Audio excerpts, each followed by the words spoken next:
Hello बच्चों, आलस्य हमारा दुश्मन है, इसे प्यार से दूर भगाओ और अपनी किताबों को अपना दोस्त बनाओ। इतना ही कहकर तो चलिए हमारा जो है प्रश्नावली आप देख रहे होंगे, क्या है 13.5 है ना। इसका जो हम आज क्वेश्चन 6 को पढ़ेंगे, क्योंकि इससे पहले का क्वेश्चन हमने बना रखा है, वो आपको प्लेलिस्ट में मिल जाएगा। और इसमें जो है हमें आयतन से रिलेटेड दो तरह के क्वेश्चन है, मतलब दो तरह के सूत्र हमने लिख रखा है, उसको जाके आप देख लीजिएगा, ठीक है। तब आपको जो है ये सहूलियत होगा इसको समझने में। तो चलिए अब हम बिना वक्त गवाए जो है क्वेश्चन को स्टार्ट करते हैं, क्योंकि यहाँ जो है लाइन का जरा सा प्रॉब्लम है, ठीक है। बनते बनते क्या होता है, जरा सा लाइन कट जाता है, फिर रुकना पड़ जाता है, इसीलिए ठीक है। तो हम जल्दी चैप्टर को खत्म कर देंगे, क्योंकि हम जो है टारगेट लिए हैं कि दो दो इसका पार्ट बनाएंगे, नहीं तो एक पार्ट, ठीक है। 8-9 क्वेश्चन रहा तो उसको 2 पार्ट में बदल देंगे, और ज्यादा रहा तो उसको भी हम 2 ही पार्ट में बनाने का प्रयास करेंगे, ठीक है। तो चलिए जल्दी से इसको सॉल्व करते हैं कि एक गांव जिसकी जनसंख्या जो क्या है तो 4000, और प्रतिदिन प्रत्येक व्यक्ति जो है 150 लीटर पानी की आवश्यकता है, ठीक है। मतलब प्रत्येक व्यक्ति को जो है डेली कितना, तो 150 लीटर पानी की जरूरत, ठीक है। तो उसके बाद कह रहा है कि इस गांव में जो है 20 मीटर, 15 मीटर और 6 मीटर मापों वाली एक टंकी बनी हुई है। इस टंकी का पानी वहां कितने दिन के लिए पर्याप्त होगा।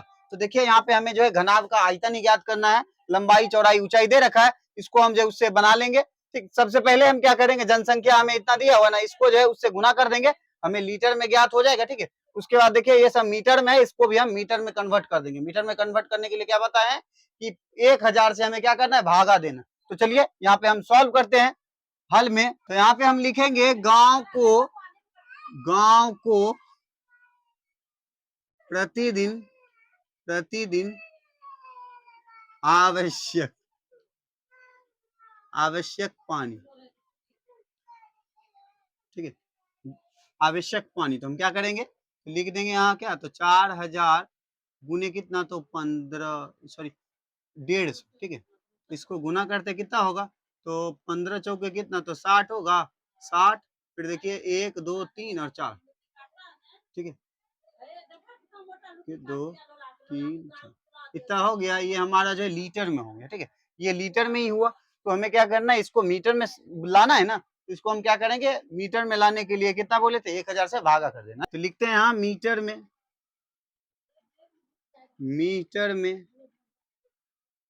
मीटर में लाने के लिए हम क्या करेंगे, 6 लाख को जो है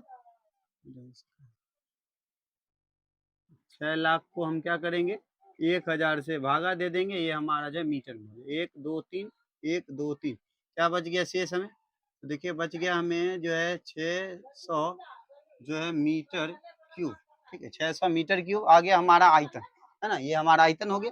फिर देखिए उसके बाद हमें जो है लंबाई चौड़ाई ऊंचाई दे रखा है ना, उससे हम काम करते हैं। तो लिखेंगे हम यहाँ कि टंकी का आयतन, ठीक है। टंकी का आयतन क्या होगा, L गुने बी गुने एच, ठीक है। तो L हमें है 20, फिर लिखेंगे 15, फिर लिखेंगे 6, ठीक है। तो कितना लिखेंगे, 15 चौके कितना, 15 छके 90 है, 180, ठीक है। तो 180 एक जीरो लगा देंगे, ठीक है। ये हमें आ जाएगा कितना, तो मीटर क्यूब, ठीक है। मीटर क्यूब आ गया। तो क्या करें, इस टंकी का पानी वहां कितने दिनों के लिए पर्याप्त होगा, हमें दिन में ज्ञात करना है। तो क्या करेंगे, जो है 1800 में जो है 600 को जो हम भागा कर देंगे। यहाँ दिनों की संख्या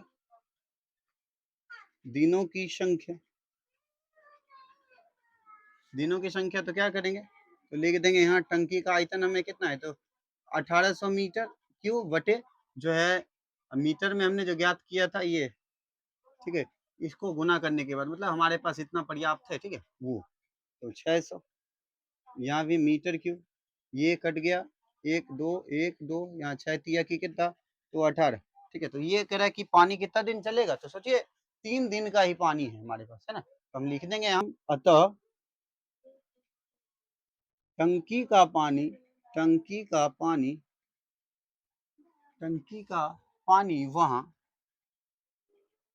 वहां यानी गांव में, वहां जो है 3 दिन के लिए पर्याप्त, ठीक है। ये हमारा जो आंसर हो गया। पहले क्वेश्चन को पढ़ते हैं, हमें साथ में क्या दिया हुआ है ना। लिखा है किसी गोदाम की माप हमें दिया हुआ है कि 40 मीटर 25 मीटर और 10 मीटर, ठीक है, कुछ ऐसा है गोदाम का माप, ठीक है, यानी गोदाम का जो लंबाई चौड़ाई ऊंचाई हमें दे रखा है।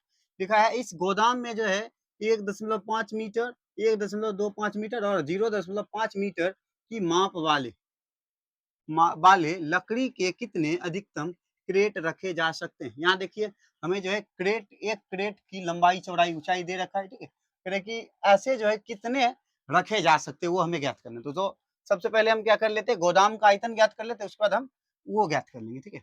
चलिए यहाँ हल में लिखेंगे हम यहाँ की गोदाम का आयतन, ठीक है, याद रखिएगा ये जो है 3 अगर गुने में दिया हो लंबाई चौड़ाई ऊंचाई होता है, ठीक है। तो देखिए यहाँ लिखेंगे क्या, तो L गुने बी गुने एच, ये हमारा फॉर्मूला है, ये लिखना जरूरी है, ठीक है, आपको समझाने के लिए, नहीं तो हम डायरेक्ट भी कर सकते हैं। तो लिखेंगे यहाँ क्या, तो 40 गुने 25 गुने फिर क्या, तो 10, ठीक है, तो 25 चौके कितना, तो 100, यानी कि कितना 1000 हो जाएगा, 1000 गुने 100 तो 10,000, ठीक है, इतना यहाँ लिख देंगे मीटर क्यूब, ये हो गया। फिर देखिए क्या, तो लिखेंगे यहाँ जो है एक क्रेट का आयतन, ठीक है, एक क्रेट का आयतन, फिर लिखेंगे L गुने बी गुने एच। देखिए लंबाई हमें 1.5 गुने बी है 1.25, फिर गुने एच हमें है 0.5, ठीक है, तो इन सबको गुना करते कितना आता है 0.9375 मीटर क्यूब, ठीक है। यहाँ देखिए 1000 मीटर क्यूब हमारा जो है गोदाम का आयतन है और उस क्रेट का जो है 0.9375 मीटर क्यूब, ठीक है, ये तो हम क्या करेंगे इस 1000 में जो है इतना से भागा दे देंगे, ठीक है, कह रहे हैं ना अधिकतम क्रेट की संख्या ज्ञात कर देना, ठीक है, तो वही हम लिखेंगे क्रेटों की अधिकतम संख्या, ठीक है, क्रेटों की अधिकतम संख्या है, तो हम क्या लिखेंगे ऊपर, पहले लिख देंगे यहाँ गोदाम का आयतन हमें क्या है, तो 1000, फिर सॉरी 10,000, फिर बटे क्या लिखेंगे 0.9375, जब इसमें हम भागा देंगे ना तो आएगा कितना, तो आएगा हमें 10,666.66, मतलब ऐसे ही निरंतर जो है ये बढ़ता ही चला जाएगा, ठीक है, ये जो हमारा ऐसे ही बढ़ता चला, ये हो गया, यही जो है हमारा आंसर होगा। तो जैसे हमें क्वेश्चन करें ना उस अनुसार हम लिखते हैं, लिखेंगे हम यहाँ कि गोदाम में अतः गोदाम में कितना, तो लिखेंगे 10,666, ठीक है, वो दशमलव हटा देते, ठीक है, के लगभग, ठीक है, के लगभग क्रेट क्रेट रखे जा सकते हैं, ठीक है, ये हमारा जो आंसर हो गया। क्वेश्चन 8 में दिया हुआ है कि 12 सेंटीमीटर भुजा वाले एक ठोस घन को बराबर आयतन वाले 8 घनों में काटा जाता है, एक घन की क्या भुजा होगी, ठीक है, घन की भुजा कह रहे हैं, साथ ही इन दोनों घनों के पृष्ठीय क्षेत्रफल का अनुपात भी ज्ञात कीजिए, ठीक है, जो कह रहे हैं, तो चलिए बारी बारी से करते हैं। घन का आयतन कितना है, क्या होता है, तो ए क्यू, यानी भुजा ए क्यू, तो भुजा हमें कितना दिया है, तो 12 सेंटीमीटर है, तो 12 पे क्या लगाएंगे क्यू, यानी कि 12 को हम 3 बार गुने करेंगे, 12 गुने 12 गुने 12, तो कितना होगा 1728, ठीक है, 1728 सेंटीमीटर में है, तो सेंटीमीटर क्यूब, ठीक है, ये हो गया। फिर उसके बाद क्या करें, 8 घनों में काटा जाए तब इसका आयतन कितना होगा, तो लिख देंगे 8 घन में काटा काटे काटे जाने का आयतन, ठीक है, तो कितना होगा, तो लिख देंगे 228, इसी को ना काट के कह रहे हैं कि इसमें जो हम 8 से भागा देंगे, ठीक है, तो भागा दीजिए, तो यहाँ देते हैं हम भागा 8 से, कितना, तो 8 दूनी की 16 हो जाएगा, ये कट जाएगा, ऊपर से उतारेंगे 1 2, ठीक है, तो 8 एकम 8, ऊपर से कितना, तो 4 8, ठीक है, तो अड़छक 48, कितना आ गया, तो 216, ठीक है, तो 216, ठीक है। तो 8 भाग में अगर इसको काटेंगे तो कितना, तो 216, यहाँ लिख देंगे मीटर क्यूब, ठीक। ये हो गया। उसके बाद देखिए यहाँ क्या कह रहा है कि इन दोनों घनों के पृष्ठीय क्षेत्रफल का अनुपात भी कह रहे ज्ञात करें। यहाँ जो हमें भुजा ज्ञात था उससे तो हमने आयतन ज्ञात कर लिया, लेकिन यहाँ हमें ज्ञात नहीं, ठीक है। तो हम ज्ञात करेंगे 8 घन के लिए, तो लिखेंगे नए घन की भुजा, घन की भुजा क्या करेंगे, इस पे जो हम चढ़ा देंगे रूट 216, यहाँ पे लिख देंगे 3, ठीक है। इसका क्या लिख लेगा, 6 गुने 6 गुने 6 होता है, हम लिख देंगे 6 जो है सेंटीमीटर ना, सेंटीमीटर। नया घन कितना आ गया, तो 6 मीटर आ गया। तो अब क्या कह रहा है कि दोनों घनों के पृष्ठीय क्षेत्रफल, तो लिखेंगे अतः अतः दोनों घनों के पृष्ठीय क्षेत्रफल, घनों के पृष्ठीय क्षेत्रफल, पृष्ठीय क्षेत्रफल का अनुपात, का अनुपात, अनुपात हमें ज्ञात करना है, ठीक है। तो हम क्या करेंगे, उसको A1 और इसको A2 कर लेते, ठीक है। लिख देंगे A1 बटे A2, क्या होगा, तो 4A स्क्वायर, फिर लिखेंगे 4A स्क्वायर, ठीक है। ये 4 और 4 हम काट देंगे, ठीक है। तो A स्क्वायर, किसका A स्क्वायर, तो हमें जो है कह रहे कि 12, ठीक है। तो यहाँ पे लगाएंगे 12 का स्क्वायर, फिर बटे ये हमें जो है दूसरा कितना ज्ञात किए, दूसरा ज्ञात किए 6, तो 6 का स्क्वायर, 12 गुने 12 कितना, तो 144, और 6 गुने 6 कितना, तो 36, ठीक है। इसको काटेंगे हम कितना बार में, ये कट जाएगा 4 बार में, ये कट जाएगा 1 बार में, ठीक है। यानी कि क्या आएगा, तो 4:1 आएगा।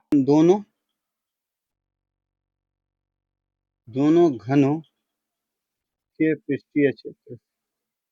पृष्ठीय क्षेत्रफल का अनुपात कितना होगा, तो आएगा हमें अनुपात 4:1 होगा, ठीक है। ये हमारा जो आंसर होगी, ठीक है, जैसा कि आप देख पा रहे हैं। तो चलिए इसको झट से मिटा लेते हैं, उसके बाद हम क्वेश्चन 9 को लिखेंगे। 9 को पढ़ते हैं, ठीक है। लास्ट क्वेश्चन है, लिखा हुआ है कि 3 मीटर गहरी और 40 मीटर चौड़ी एक नदी जो है 2 किलोमीटर प्रति घंटे की चाल से बहकर समुद्र में गिरती है, 1 मिनट में समुद्र में कितनी पानी गिरेगी, ठीक है। यहाँ देखिए हमें जो है गहराई दिया हुआ, यानी कि ऊंचाई, ठीक है, और जो है हमें चौड़ाई दे रखा है ना। और देखिए पानी की चाल कह रहा है, पानी की चाल क्या है, ये रफ्तार में चल रहा है ना सीधे, इसको हम लंबा नहीं कह सकते हैं, इसलिए हमने एल लिख दिया, ठीक है। तो क्या कर रहे हैं, 2 किलोमीटर प्रति, प्रति का मतलब बटा घंटा, ठीक है। तो देखिए किलोमीटर है ना, तो इसको हम मीटर में बदलेंगे, तो लिखेंगे 2 गुने कितना, तो 1000 के बटे क्या, तो 60, 0 से 0 काट दिए, इसको इससे काट देंगे 3, तो आ गया क्या, तो 100 बटे क्या, तो 3, ठीक है। 100 बटे 3 मीटर। तो देखिए पे जब हमें एल ज्ञात हो गया, तो यहाँ 1 मिनट में, 1 मिनट में समुद्र में पानी, पानी गिरेगी, ठीक है। इसका आयतन ज्ञात करना, आयतन, ठीक है, कितना गिरेगा, तो क्या एल गुने बी गुने एच, ठीक है। तो लंबाई हमें क्या दिया हुआ है, तो 100 बट्टे क्या लिखेंगे, 3 गुने, देखिए तो ये हमें बी कितना दिया हुआ है 40, और गुने एच कितना दिया हुआ है, एच हमें दिया हुआ है 3, 3 से 3 गया, क्या बच गया हमें, तो 4000 मीटर स्क्वायर, है ना। करेक्ट, 1 मिनट में कितने समुद्र में पानी गिरेगी, है ना? ये हमें जो 4000 मीटर स्क्वायर, ठीक है। ये देखिए हमारा 9 का लास्ट आंसर था, ठीक है। लास्ट क्वेश्चन था, इसका लास्ट आंसर हमने बना दिया, ठीक है। तो आज के लिए हम इतना ही रहने देते हैं। उसके बाद का प्रश्नावली क्या, तो 13.6, ठीक है, अगले क्लास में हम पढ़ेंगे। तो यह वीडियो आपको कैसा लगा, अगर अच्छा लगा होगा तो आप हमारे इस channel study zone by Manjeet sir को सब्सक्राइब कर लीजिएगा और बेल आइकन को ऑल पे दबा लीजिएगा, जिससे कि हमारा वीडियो आप तक जो लेटेस्ट पहुंचता रहे। मिलते हैं इसी अंदाज के साथ नेक्स्ट वीडियो में, तब तक के लिए ओके बाय।